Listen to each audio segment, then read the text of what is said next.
Hello, it is Ryan, and we could all use an extra bright spot in our day, couldn't we? Just to make up for things like sitting in traffic, doing the dishes, counting your steps, all the mundane stuff. That is why I'm such a big fan of Chumba Casino. Chumba Casino has all your favorite social casino-style games that you can play for free anytime, anywhere with daily bonuses. That should brighten your day a little. Actually, a lot. So sign up now at ChumbaCasino.com. That's ChumbaCasino.com. No purchase necessary. VGW Group. Void where prohibited by law. See terms and conditions. 18+.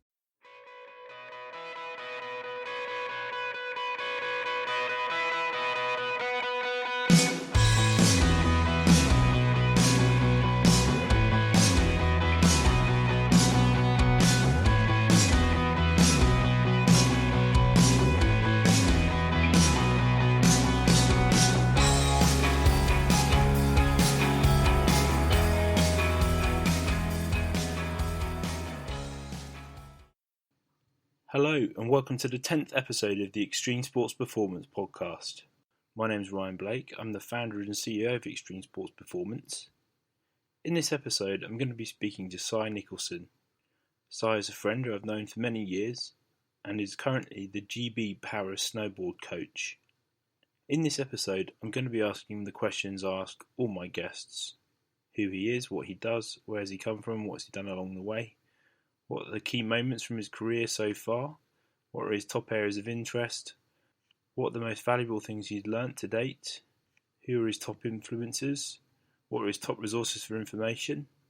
What are his top 3 sports performance exercises or drills? What are his top 3 pieces of advice in life, exercise and or sport? And finally, where can people find him? We freestyle a little bit between questions all the way through. Really enjoyed recording this one.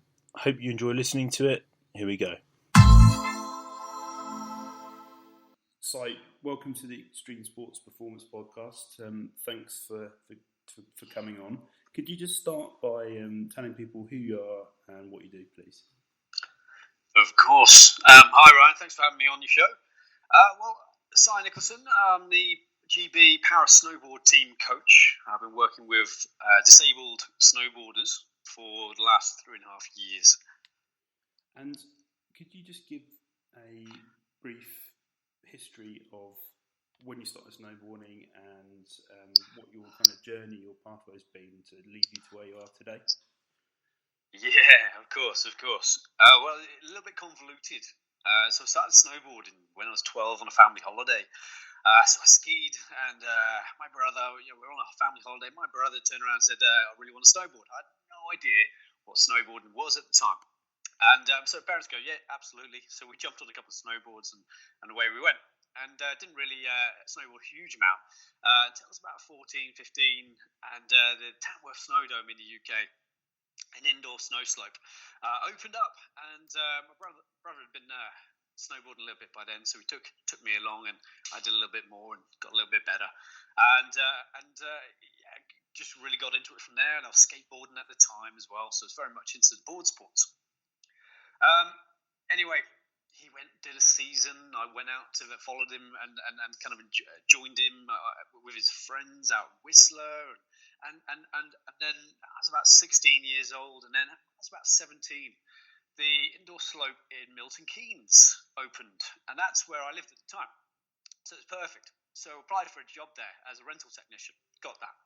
And then I started working there, and then I got a job as slope patrol. So kind of the snowboarding started to grow and started to enjoy it. I was surrounded by a lot of like-minded individuals, a lot of instructors, and it was very much an aspiration of mine at that time to become an instructor. So I figured out a way of doing a gap year. After I finished my A-levels, and I went and joined a couple of friends of mine out in Mammoth Mountain, did my first instructor qualification there, and that was great. It was really enjoyable, and from there I flew to New Zealand and met up with a buddy of mine, Keith, and he and I we bought this terrible van. We drove around New Zealand, and we stopped off at one of the mountains in the North Island, Mount Ruapehu, and we both decided to do a season in Whakapapa, which is one of the resorts there. And so we taught all season and gained a few more qualifications while I was there. Now, this is my first gap year. I wasn't quite ready to finish my season early. Yeah. And so I made the phone call home. I said, Mum, I'm not coming home. I was enjoying myself way too much. So one gap year turned to 2 gap years. And I flew straight to Lake Tahoe. And I got a job with Alpine Meadows Resort. So I did another season there. And then so basically just did back-to-back seasons for a little while. And really enjoyed it. But it got to that point where I love snowboarding, I love teaching, but the thing about the service industry in this sense is it's not a huge amount of money. It's not financially viable if you want to have the house, if you want to have the car, if you want to have nice things. And at that time, I really wanted to kind of grow and develop myself financially and have these things. And that's what I thought I wanted. So I was like, right, okay, I love what I do, but it's time to go do something real. So I went to Portsmouth University to study mechanical engineering, where I met your good self. Yep. And many good times we had there. And so through university, very much snowboarding took more of a social became a social element to my life, and was very much the central social element in my life at university, much to the misfortune of my grades, certainly during the winter months. And it was great. We did a lot of dry slope snowboard racing, and we did a lot of, we went on holidays each winter with the university, and it was great fun. It was just really enjoyable, but there's still that competition element in there with the racing. And I love competition. I've always loved racing of some sort or another. So as a kid, I did a lot of swimming, competitive swimming, and I absolutely loved it. Anything competitive, I used to just thrive on it. I was like, okay, I really enjoy this. Interestingly, when I was doing my back-to-back seasons, I got the opportunity to ride in a couple of competitions, snowboard cross races, and I really loved them, and I actually did pretty well on them. So racing, it fed that racing bug. Ryan Seacrest here. When you have a busy schedule, it's important to maximize your downtime. One of the best ways to do that is by going to ChumbaCasino.com. Chumba Casino has all your favorite social casino games like spin slots, bingo, and solitaire that you can play for free for a chance to redeem some serious prizes. So hop on to ChumbaCasino.com now and live the Chumba life. Sponsored by Chumba Casino. No purchase necessary. VGW Group. Void where prohibited by law. 21 plus. Terms and conditions apply. I had. And then finished university, and I was like, well, okay, I love snowboarding, but I'm probably not going to go back to it. And so I need to get a real job now. And I wasn't really sure what kind of real job I wanted to do. I had a mechanical engineering degree, but I really, really didn't want to get a conventional job. I didn't want to be sat at a desk. I didn't want to be glued to really kind of that remote and sedentary lifestyle that so many people adopt. And that would be the normal career path for a mechanical engineer. So a friend of mine at the time, he was in the army, and he suggested that I join, because you can join as a professional engineer within the army. I didn't know this. So I applied and got selected to go to Sandhurst, and then ended up joining the Royal Electrical and Mechanical Engineers. So the army apparently snowboards. I didn't know this either. So the army said, every year they have the Army Snowboard Championships. And my first posting was to Germany.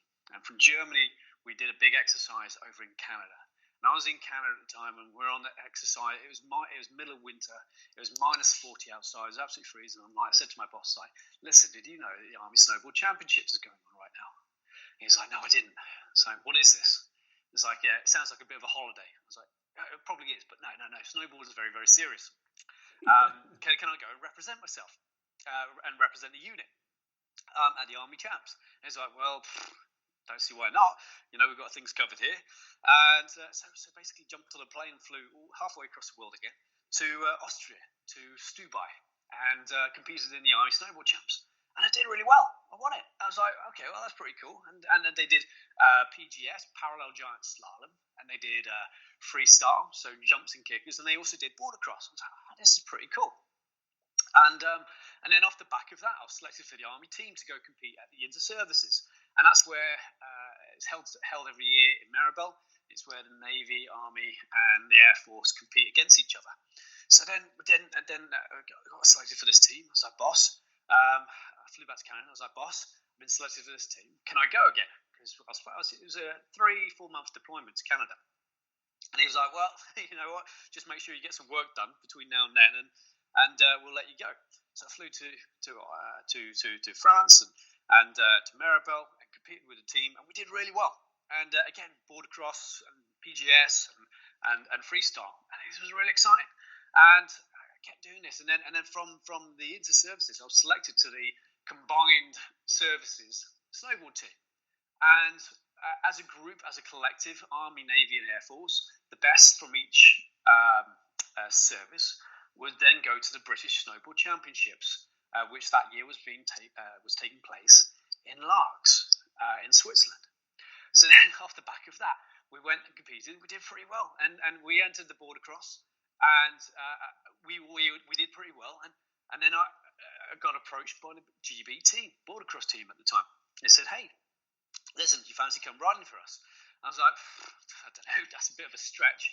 I mean, it's one thing getting a couple of weeks here and there to go and compete, but you know, you're talking about a full-time program. But the interesting thing is that at the time was there was already a couple of service members representing on the GB team. So there was an RAF guy, and there had been a Navy guy as well. I was like, well, okay, if there's been an RAF and a Navy guy, why can't there be an Army person representing? So basically, I said, right, well, if you can give me a letter, I'll take it to my bosses, see what they say. So to my surprise, they turned around and said, that looks like a great opportunity, Si. Go for it. I'm like, what? Seriously? It's like, yeah, go for it. Go become what we call in the Army a tracksuit soldier. And they gave me permission to go represent GB for 6 months each winter. And this was amazing. I was like, I couldn't believe this. And really rare opportunity. But the Army is very good at supporting, and the forces on the whole are very good at supporting high-level athletes. We saw it with Kelly Holmes. We saw it with Jen Kehoe at the moment, who's just been awarded an MBE. And they won a gold medal with her visually impaired skier, Mena Fitzpatrick. Pyeongchang, the guide, 2 of the other guides, the services. So the military is very, very good at supporting elite athletes, and have been for a long, long time. So this was not a rarity. It was just a new thing in snowboarding to have somebody go and do a full-time program. So I went and did a few seasons with those guys and competed and got up to just below World Cup, Europa Cup level. And I was competing at it was an incredible level. It was such a giant step up from what I'd been doing. And it was a very, very steep learning curve. And I was certainly a little bit further down a little bit higher up the age bracket than a lot of the people I was competing against. I mean, there was some serious ability. And I did pretty well in my first competition. So qualified 17th and came 21st. And this was amongst some of the best riders in the world. This was quite a big competition at the time. So I was like, okay, all right. So I'm okay at this, pretty good. And so I continued training and continued working and just really thoroughly loved what I did. Just absolutely loved the sport, but very, very aware that it was a very hard mountain to climb, given that I was competing against 16-year-olds who were whipping my butt. And these kids were incredible. But then they'd been snowboarding and racing and that's all they had been doing. So I had to figure this out really, really quickly. So with the mechanical engineer brain on, the analytical kind of thought process going, right, okay, what can I do to shortcut navigate? So I was always trying to think of ways and really, going in deep into the self-analysis piece of how I could perform better. Ultimately, after 3 years and a lot of money, a lot of expense, and the expenses are huge in winter sport. You've not only got the competition entry fees, but you've also got lift passes. You've got Hello, it is Ryan, and I was on a flight the other day playing one of my favorite social spin slot games on ChumbaCasino.com. I looked over at the person sitting next to me, and you know what they were doing? They were also playing Chumba Casino. Coincidence? I think not. Everybody's loving having fun with it. Chumba Casino is home to hundreds of casino-style games that you can play for free anytime, anywhere, even at 30,000 feet. So sign up now at ChumbaCasino.com to claim your free welcome bonus. That's ChumbaCasino.com. ChumbaCasino.com and live the Chumba life. No purchase necessary. VGW Group. Void where prohibited by law. See terms and conditions. 18+. Accommodation, you've got all the equipment that is so expensive, and it is incredibly. It's almost like a bottomless pit that you just throw money in the hope that you're going to get better and better and better. And like many other sports, but certainly winter sport specifically, because you can't do it in this country. You do have to travel. It becomes exponentially more expensive. So I just kind of looked at I kind of took a step back. I looked at where I'd been, where I was going, where I was at now, and had to make a decision. I was like, right, my career was going well, but only so well as it could do when you're taking 6 months off each winter. My performance was increasing. I was getting better and better, but I had to look at the Olympics and what Olympics I was actually aiming for. What were my realistic goals? And I said, right, okay, big boy decision time. What am I going to do? And for me, it came down to wanting to achieve something in my career. I wanted to achieve that more than I wanted to achieve sporting success. And that decision at the time, it was a very, very difficult decision. I didn't take it lightly. I asked a lot of different people for counsel. And in the end, I said, right, okay, I want to achieve this, this particular promotion, this final job. And that's what I did. And I went back and I worked really, really hard. And I achieved my career goal. And that was great. But then, I still have this love, this passion for snowboarding.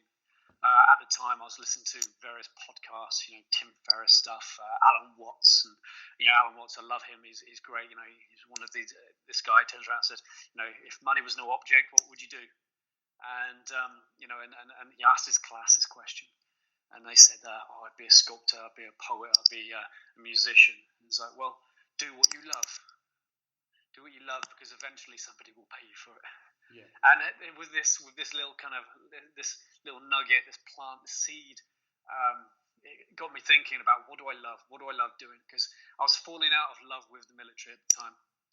It was almost 10 years in. I was like, well, is there more to life than this? I'd met some incredible people. I'd gone to some incredible places, and I owed the Army for so much for their support, for what they'd been able to do for me, to allow me to go snowboarding and my own personal development. But I didn't feel it was what I wanted to do anymore. So then I was like, right, okay, let's do what we love. What I loved was snowboarding, and I'd already obviously had all the qualifications from before I started university. And so all I needed to do was update those. So that's what I did. I went about getting all my qualifications up to date, and then left, and then decided to become a full-time coach. And this was a real step into the darkness, a real scary moment, because I was going from secure employment, salary, pension. It was a very, very comfortable life, to suddenly self-employed, not knowing where my next paycheck would come from, but I knew it was the right thing to do. I knew it was something that I had to do. And so I did. I jumped ship, and I essentially moved to Manchester. Manchester's been simply Manchester because at the time they had an indoor snow slope there, and I'd made some inroads with those guys, and they were very keen to support snowboard cross in the UK. And I set up a club. And the idea being is that I could use the club to grow my coaching business, as it were. And it was Snow Sport England affiliated, and it became a not-for-profit. And it's this idea of using this club to build a business. Now, over time, this became something very, very different. And actually now, 3.5, 4 years on, the club's still running, and the mandate is very changed. The focus has now changed, and it's all about providing opportunity for 6 to 16-year-olds in ski cross and snowboard cross to learn the skills. And we've got a great community. We've got some great young athletes, and we've got some. It's just grown into something beyond my wildest dreams. But it's something that I do for passion, for love, but for the love of the sport, for the love of sharing my knowledge. old saying, knowledge not shared is not knowledge. So that's kind of what became of that. Now, going back a couple of steps, looking back, how I got into the GB stuff. This was a really interesting story because it was just before I left. It was about 6 months before I left the army. So I left in the April. This is around about November time. And I was out snowboarding, standard. And I was in a bar, as you do. And a couple of my mates said, "Hey, have you heard about these two disabled snowboarders, Ben and Owen? They've just started the British para snowboard team. I hear they're looking for a coach." I was like, "Oh, well, that's interesting because I'm about to leave and do snowboard coaching full time." And it's like, well, that is a coincidence. And so they wanted to meet me. I obviously wanted to meet them, and we met in a bar, of course, and I had a few beers because those guys really like their beers. And one beer led to 2 beers, led to 5, led to drinking beers out of Owen's prosthetic leg, which was quite an interesting experience. Yeah. And so the biological bond was formed. We got on really well, and from there they said, "Listen, we really want you to coach me, Si, and we're just going to talk to our performance director, a guy called Duncan Freshwater at the time. And we'll see if we can get you on board." So I had a phone call interview with Duncan, and the job application really well. The job interview was to take these guys out to the world champs in La Molina and to get them racing. And it was the World Championships, so it was a big event. And so went out there and coached these guys, and Duncan was out there as well.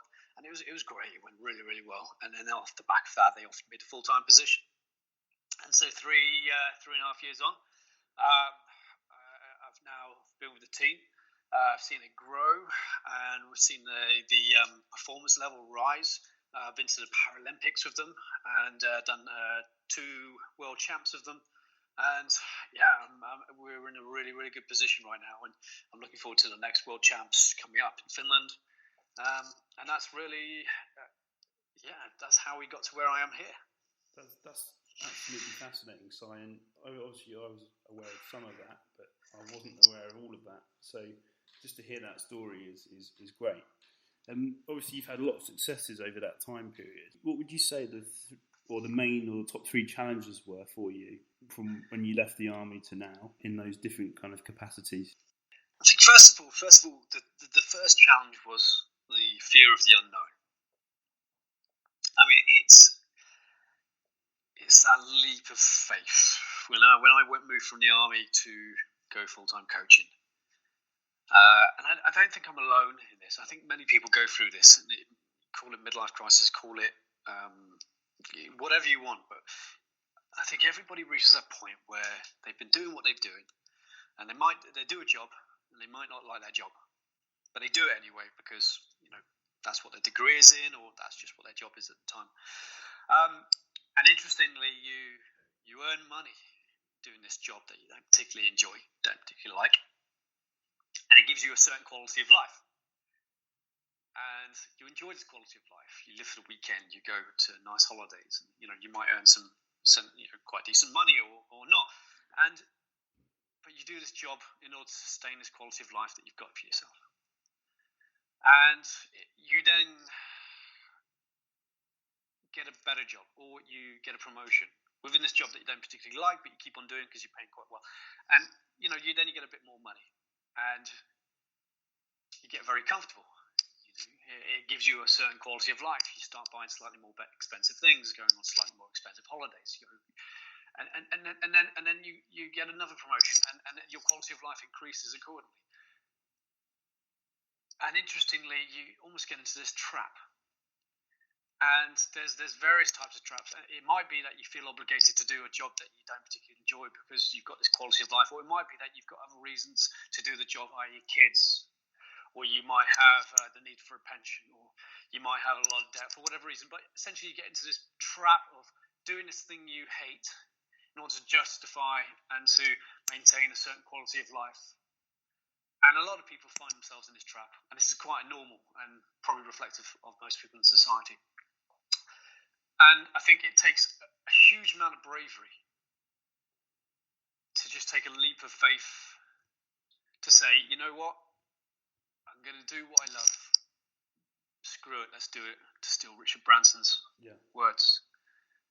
And that was probably one of the hardest things I've ever had to do in the last few years. Mm-hmm. Second most difficult thing, I've got 2 and 3 lined up. So the second thing, we'll go back a little bit further. Sure. We'll go back to the army, because it was the formative time, most formative time of my life. Sandhurst, 12 months at Sandhurst, 44 weeks. For those who've done it, and for those who've been through it, you can either look through rose-tinted glasses, or you can just honestly say that place was absolutely tough. You're awake more hours of your life than you'll ever be again. Mm-hmm. You're working harder physically and mentally than you'll ever do. All the while, you have to learn and put into practice that learning. And it tests absolutely everybody, as it should do. It's preparing you for some pretty unknown eventualities. You might, some exercises you'll go for 5 days without sleeping, not a wink of sleep. And all the whilst you'll be digging trenches and you'll be running around playing army and shooting the enemy. And probably the hardest thing I have ever done and will ever do in my life was those 12 months at Sandhurst, for me personally. Yeah. And that was certainly a lot to thank for that, because it caused a lot of growth in me, a lot of growing up, and it gave me a better perspective. So I'm really thankful that I did do that. Yeah. And then in sport specifically, I think one of the things I've learned is probably a lesson that I'm reflecting on now more than anything is a little bit towards linked to self-determination theory, but mental health within sport and the challenge of dealing with people and looking after people who have had some extraordinary experiences in their life, some incredible traumas that have led to a particular type of condition or behaviour. And for somebody coming into an environment who is not prepared for this, not educated, to then have to deal or to cope with individuals. It is Ryan Seacrest here. There was a recent social media trend which consisted of flying on a plane with no music, no movies, no entertainment. But a better trend would be going to ChumbaCasino.com. It's like having a mini social casino in your pocket. Chumba Casino has over 100 online casino-style games, all absolutely free. It's the most fun you can have online and on a plane. So grab your free welcome bonus now at ChumbaCasino.com. Sponsored by Chumba Casino. No purchase necessary. VGW Group. Void where prohibited by law. 21 plus. Terms and conditions apply. Who have been through this, I think it took a huge amount of time to learn how to deal with the emotions personally. How do you understand what somebody's been going through? How do you develop empathy? And it's very difficult when you can't put yourself in their shoes, or you've got nothing to relate to their experiences. And quite honestly, I think mental health within the UK and within extreme sports full stop is probably the biggest challenge that we face. And coach education, as well as athlete education, is probably the most important thing we can do right now in order to ensure that athletes are given the best possible support and the best possible opportunities to succeed. Mm-hmm. I mean, it's incredible that you you've done what you've done, and you've had the experiences you've had, and I think it does take a lot of discomfort to challenge you to become a better person, or to put yourself in a mindset where you think, whatever reason, enough's enough now. Things have got to change. I think just that's very strongly linked to mental health, not just in sport, but just in life really as well. I think making sure you have clarity and support from people around you, it directly kind of equals happiness in a way. And it is an area which is massively undervalued or understood, I think. So just moving on, Si, would you say you had many kind of key figures over the time period you've just described, or key influencers who've helped you with certain things? Yeah. I mean, all the way through. I suppose when I think about who my influences, who's supported me, who's given me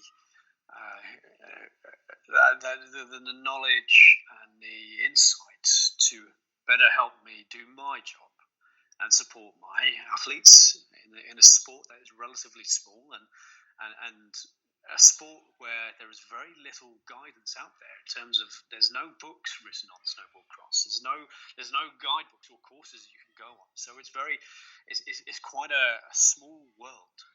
So where my influences, I guess a lot of my influences come from the books I read, the courses I do. I'm a massive fan of lifelong education. So I'm always got my head stuck in something. Right now, I'm studying. I've just started a new master's in performance coaching, just because it's just something more to do, something more to learn. But individuals, I guess not one particular person has really guided me, rather than many people have, and I've taken from individuals almost what I need in that time. So it might be a good friend of mine, Nick Jones, who's a strength and conditioning coach. Incredible coach, very, very good. And very, very insightful and a lot of knowledge. And so if I've got any strength fitness questions, I'll go to him and say, mate, what do you think about this? And he's always very honest and open and gives some really good advice. Or it might be the team is supported by the Scottish Institute of Sport. So you've got an incredible pool of knowledge within those guys. So if I've got any issues, injuries or how do I achieve this particular performance aspect when it's a physical component or a biomechanical issue, and I can go to those guys and they will give me what I need. Well, and likewise, my performance directors and fellow coaches, I will go to them and say, hey, what do you think about this? What do you think about that? So I guess I wouldn't put it down on one individual or one particular book, but many, and I will just go to whichever source I need at the time, based on the need. It's nice to have a team of people around you that you can rely on and approach at any time. And I think even if you're working on an individual basis or in an individual sport, it's a little bit harder because you spend a lot more time by yourself. But it is always great to ask questions. It's definitely something I found that has made me a better coach myself with what I do. Is just not being afraid to ask people for help. Because even though my younger me thought I knew it all, but then I quickly realised I didn't really know much at all. So the more you learn, the more you realise you know nothing. Correct. So I think, great advice there.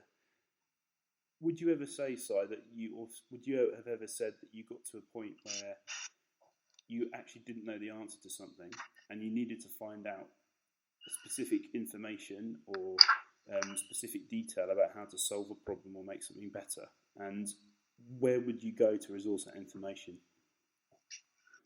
I think you basically summed up exactly how I feel most days. Yeah. I think every day I get a question or an issue that I've got, I look at puzzled and go, right, well, what is the answer here? And I think ultimately every day you're just trying to do your best. You just use experience to try to feed your to feed your response. I think to be able to ask that question, first of all, requires a lot of ability from a coach to reflect.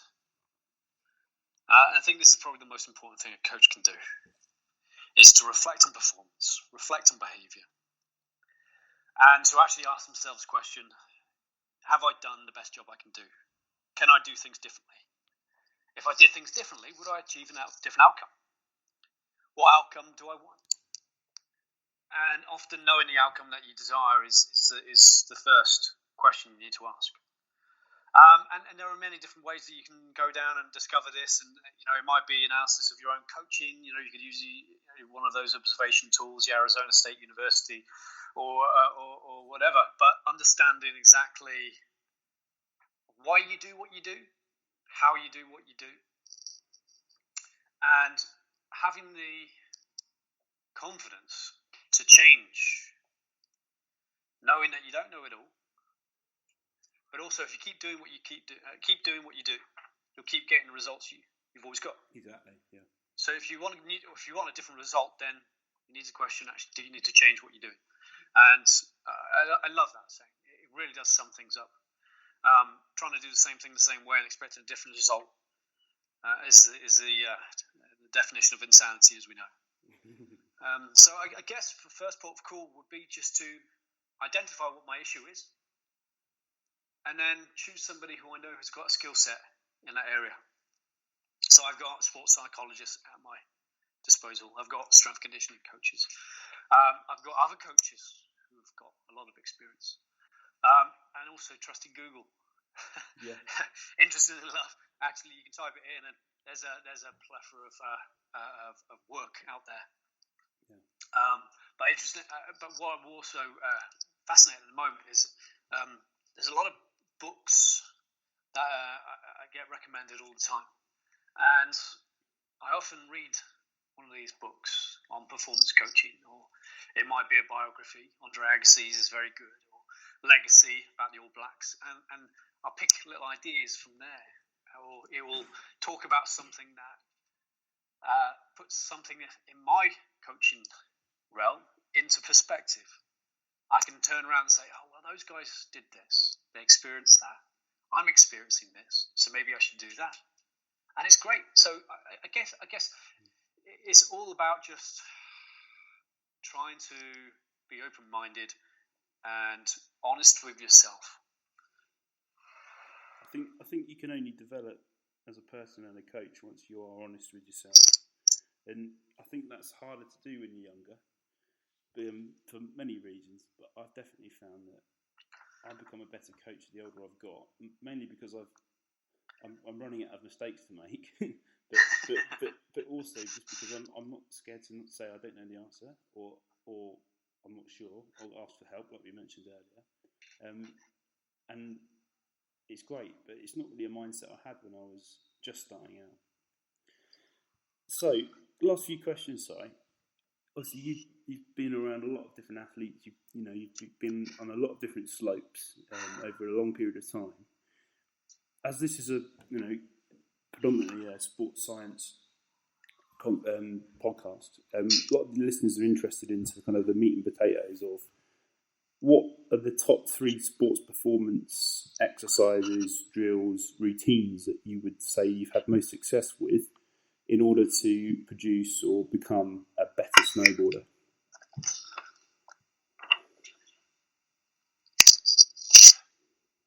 I think first things first is appropriate physical conditioning to ensure that you're resilient to injury and robust enough to do the sport.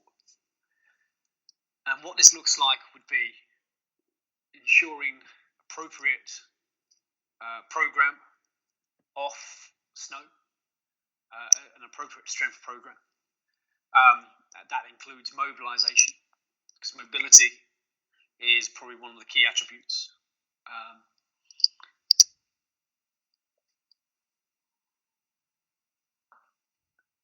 I think setting the right behaviors, ensuring that the athletes actually understand the context of what you're doing and why you're doing it.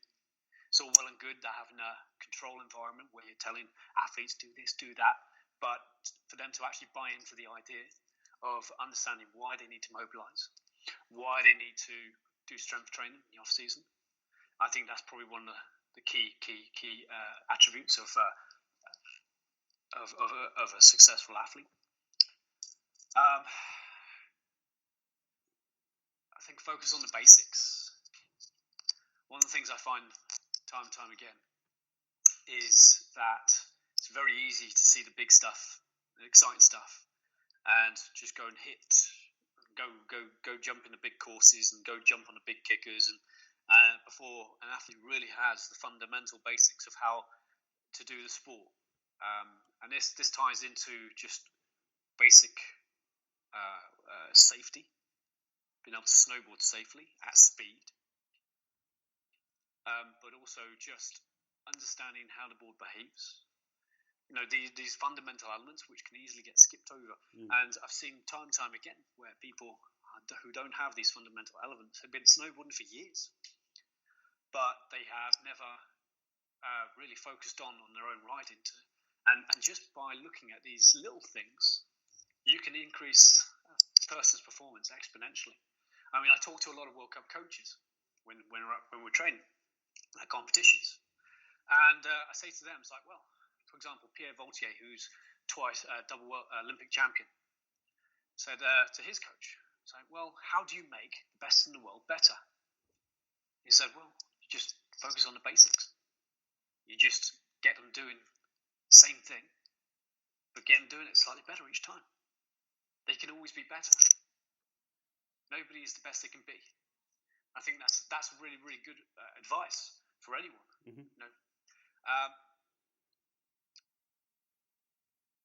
Silence as a coach.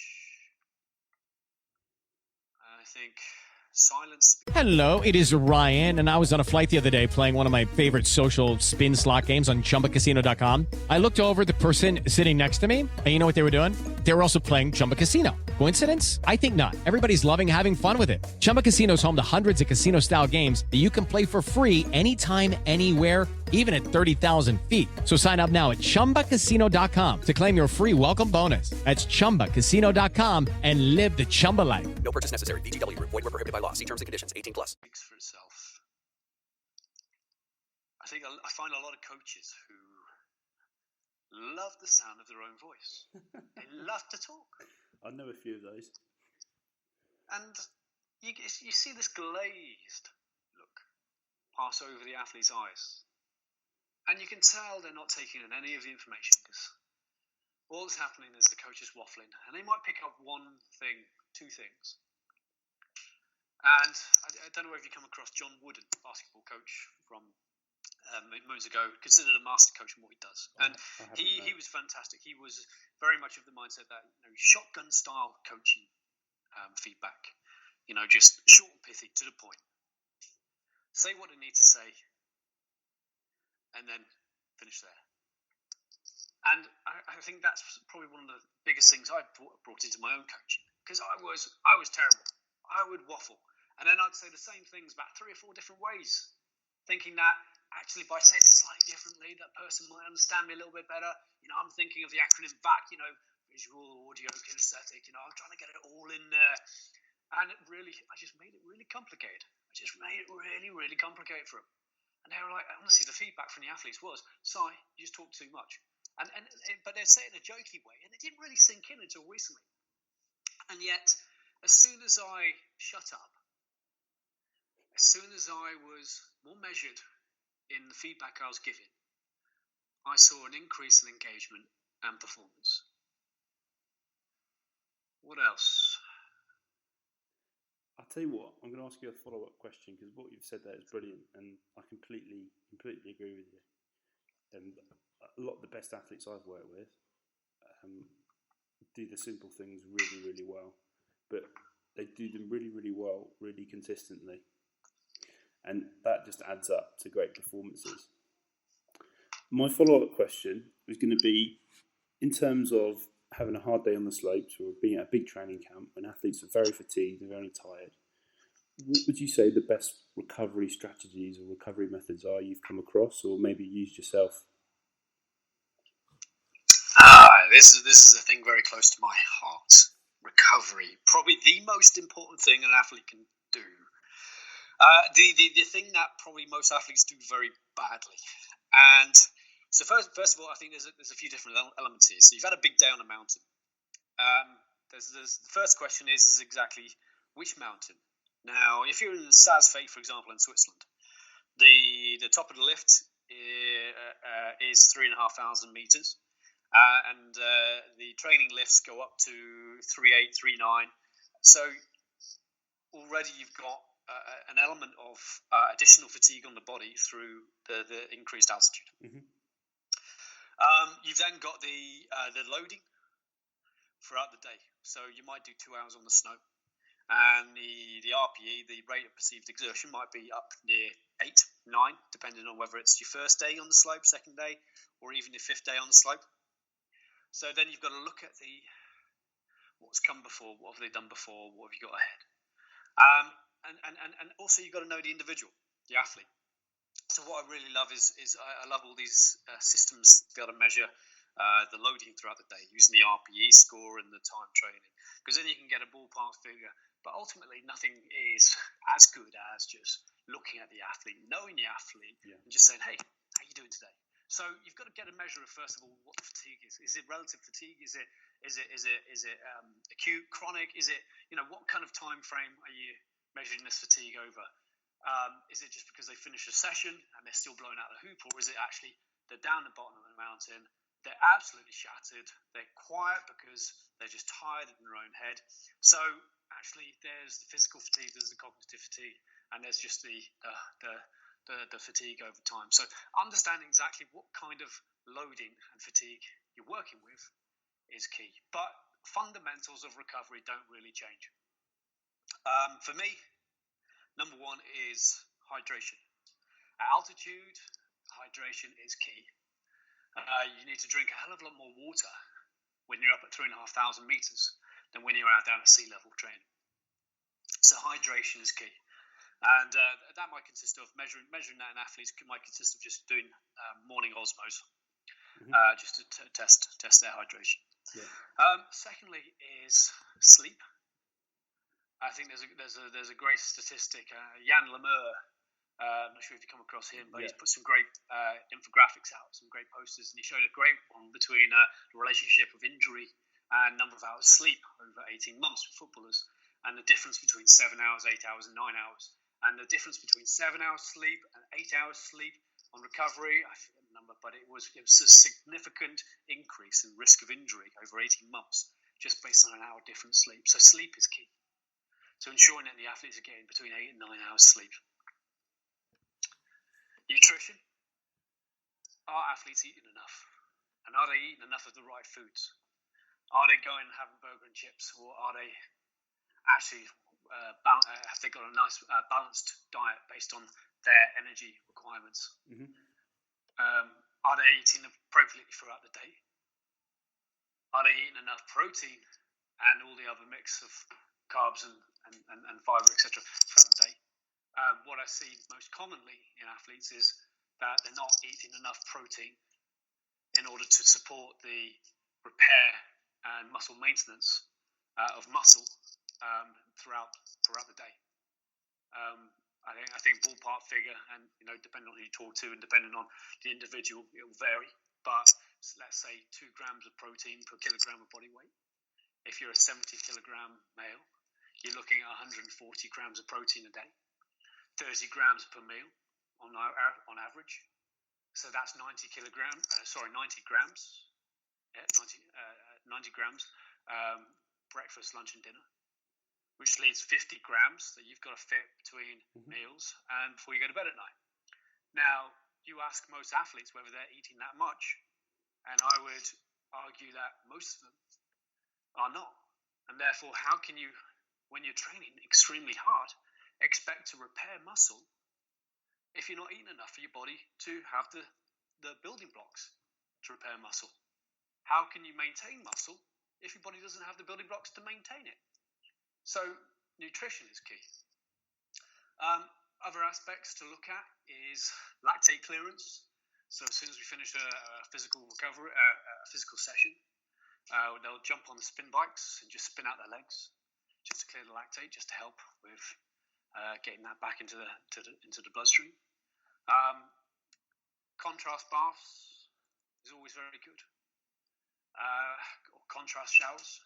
Again, it all comes down to accessibility. Now, when you're in the mountains and hotels, you very rarely have access to fancy contrast baths or cryo chambers or anything like this. So actually what you do have is glacial water. Yeah. And it's very, very, very cold. Yeah, incredibly cold. So if you're having a shower and starting a hot shower and then you put it to cold, when it's cold, it is really cold. it is really, really cold. And then a contrast shower is actually really nice for clearing out lactate again. And certainly, I feel the benefits. Yeah. And one of the biggest tips I've come across is key to recovery is, in summary, if you're standing and you can sit, then sit. If you're sitting, you can lie, then lie. If you're lying and you can sleep, then sleep. Fantastic. And that's pretty much sums it up. Love it. I felt like that a few times these last few weeks. I probably shouldn't have, but yeah, it's been a busy month. Brilliant site. Really, really appreciate those insights. I'm sure the listeners are going to take a lot from that. It's fantastic. Last couple of questions then. So we've discussed a lot of really cool things. I've learned a lot from you just having this chat. If people wanted to contact you and maybe follow up on some of these things or start a conversation, what's the best way to get in touch with you? Best bet is through Instagram at Coach Nicholson, Nichholson. I'm always on Instagram. It seems to be the main outlet for most people in my industry. But likewise, if you can go through the British Ski and Snowboard website and find my details through there, or just contact them by telephone. But that's probably the best way. Awesome. And finally, then, what have you got coming up? What's the rest of the year or the beginning of next year got in store for you?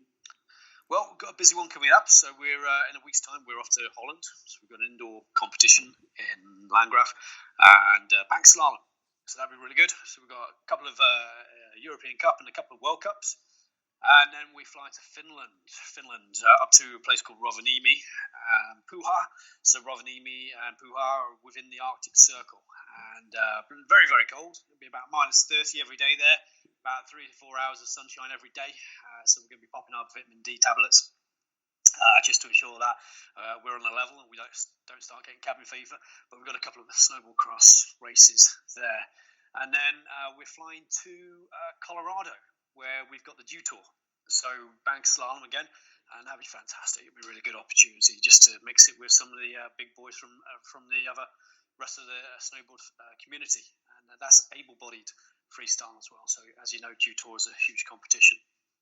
And then into Christmas, and then next year we've got a lot of able-bodied competitions. So I'm going to be pitting my athletes against some able-bodied guys, which can be really interesting. Just to push them, just to give them a little bit more competition experience. And we've also got World Champs coming up again in Finland. So that's a big event for these guys in order to measure against the UK sport criteria for funding. So we are UK sport funded. So there is quite a lot of hoops that these athletes need to jump through, including major competitions such as World Champs, in order to get support from them. Well, best of luck, sir. It sounds like you've got a lot on, and it sounds very busy. It sounds extremely exciting. I'm incredibly jealous because I think it's probably been about over a year ago since I've even strapped my board on. So much overdue a visit to the slopes myself. Just want to finish by saying, look, great to catch up with you. Really appreciate your time. Thanks very much, and look forward to catching up with you again soon. Yeah, likewise, Ryan. Thanks for having me on the show. Thanks for listening to the 10th episode. We hope you enjoyed the show. Please don't hesitate to leave us a rating or review on your listening platform of choice. If you haven't already, please check out our website, We have weekly blogs on our blog page. You can sign up to our monthly newsletter via our sign up page. Our online store consists of personal coach, training programs, nutrition plans, interactive training systems, toolbox, and coming very soon, membership packages. We also have several social media platforms: Instagram, Facebook, Twitter, and YouTube.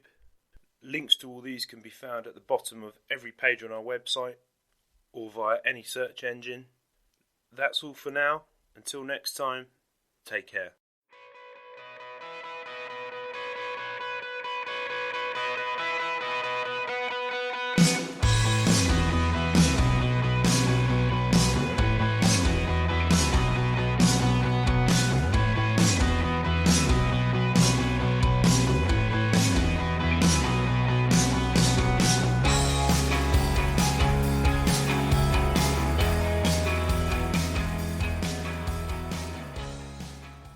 Step into the world of power, loyalty, and luck. I'm gonna make him an offer he can't refuse. With family, cannolis, and spins mean everything. Now, you wanna get mixed up in the family business. Introducing The Godfather at ChumbaCasino.com. Test your luck in the shadowy world of The Godfather slot. Someday, I will call upon you to do a service for me. Play The Godfather now at ChumbaCasino.com. Welcome to the family. No purchase necessary. VGW Group. Void where prohibited by law. 21 plus. Terms and conditions apply.